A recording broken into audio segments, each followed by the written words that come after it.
Okey, apakah punca berlakunya inflasi tolakan kos dalam ekonomi? Okey, inflasi tolakan kos tu bermaksud inflasi berlaku disebabkan oleh kenaikan kos pengeluaran. Bila kos pengeluaran naik, so berlakulah inflasi. Harga barang akan naik kalau kos pengeluaran naik.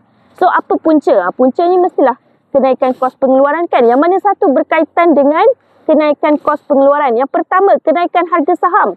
Adakah dia berkaitan dengan kos pengeluaran? Tidak. Okey, kalau tuntutan kesatuan sekerja tu, contoh kalau ada pekerja yang macam tak puas hati dengan gaji, so dia akan pergi dekat kesatuan sekerja untuk tuntut gaji yang lebih tinggi. So bila gaji pekerja lebih tinggi, majikan kena bayar gaji pekerja lebih tinggi, itu menyebabkan kos pengeluaran meningkat. Bila kos pengeluaran meningkat, harga barang pun akan naik, so berlaku inflasi. Betul. Nombor 2 ni betul. Nombor 3, kenaikan harga bahan mentah. Yes, exactly. Harga bahan mentah ni adalah salah satu kos pengeluaran. So, bila harga bahan mentah naik, menyebabkan kos pengeluaran naik dan harga barang pun naik, jadilah inflasi.